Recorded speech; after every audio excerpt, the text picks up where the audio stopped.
Assalamualaikum warahmatullahi wabarakatuh. Saya Agustina, Kepala SMK Negeri 1 Buduran Sidoarjo. Dalam kesempatan ini, saya akan bahas tentang merdeka belajar.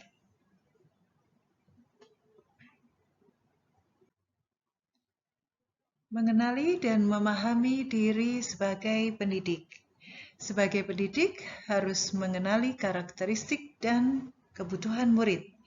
Untuk itu, hal yang mendasar harus dimulai dari diri sendiri, yaitu mengenali kekuatan dan kelemahan diri sendiri.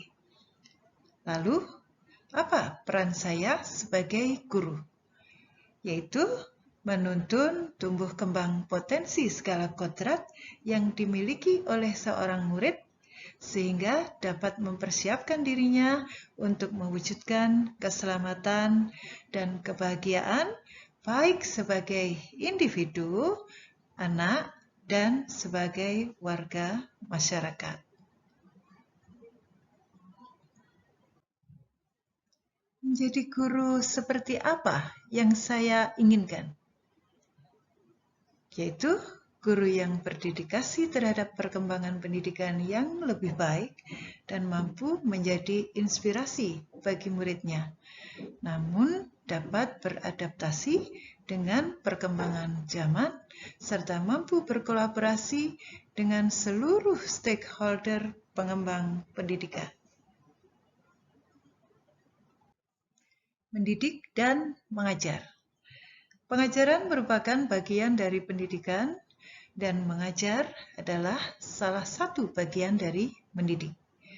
Pendidikan adalah tempat menaburkan benih-benih kebudayaan yang hidup dalam masyarakat sekaligus sebagai instrumen tumbuhnya unsur kebudayaan. Pendidikan yang berorientasi kognitif menyebabkan perkembangan kecakapan emosional murid terabaikan. Pendidikan tidak hanya memberikan pengetahuan, namun mendidik keterampilan berpikir dan mengembangkan kecerdasan murid. Sebagai guru, harus adaptif terhadap perubahan. Sistem Among dilaksanakan dengan cara memberikan kebebasan kepada pendidik untuk dapat bergerak dan bertindak lebih leluasa. Bagaimana mendampingi murid dengan utuh dan menyeluruh? Pendidikan bergerak secara dinamis, sehingga menyesuaikan keadaan yang bergerak begitu cepat. Memahami setiap murid yang dilahirkan dengan kodrat alam yang berbeda-beda. Cara mendidik dan mengajar harus mengikuti perkembangan zaman, yaitu disesuaikan dengan kodrat alam dan kodrat zaman. Guru merancang pembelajaran yang berkelanjutan terbuka dan berdasar kebudayaan bangsa dengan azas trikon, yaitu kontinu, konvergensi, dan konsentris.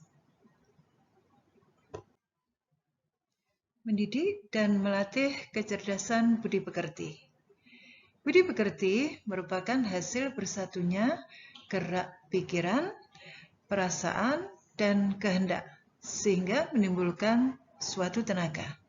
Budi pekerti merupakan perpaduan cipta, rasa, dan karsa. Tidak terbentuk di sekolah saja, tetapi juga dibentuk dari lingkungan keluarga dan masyarakat. Pendidik harus mampu memahami kodrat murid sebagai individu yang mampu memikirkan, memahami, merasakan, dan berempati. Pendidik harus melatih keberanian atau akal, mengasah perasaan dan perilaku atau rasa, dan memunculkan kehendak atau karsa. Keluarga merupakan tempat utama dan yang paling baik dalam melatih karakter murid, sebagai tempat dalam proses menyempurnakan, sebagai laboratorium awal dan utama, melatih kecerdasan budi pekerti agar siap menjalani hidup dalam masyarakat.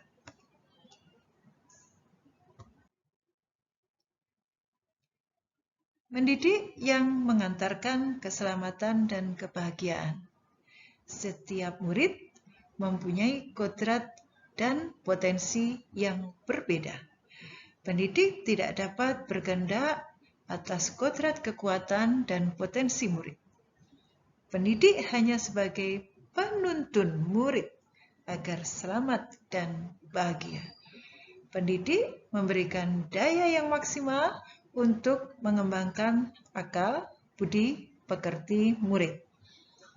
Pendidik mengantarkan murid untuk merdeka atas dirinya sendiri, untuk kehidupan dan penghidupannya sendiri.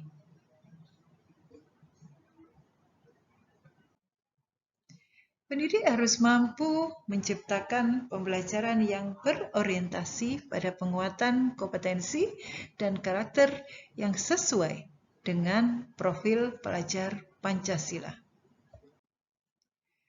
Profil pelajar Pancasila memiliki 6 dimensi. 1. Beriman dan bertakwa kepada Tuhan Yang Maha Esa dan berakhlak mulia. 2. Mandiri. 3. Bernalar kritis. 4. Kreatif. 5. Bergotong royong. 6.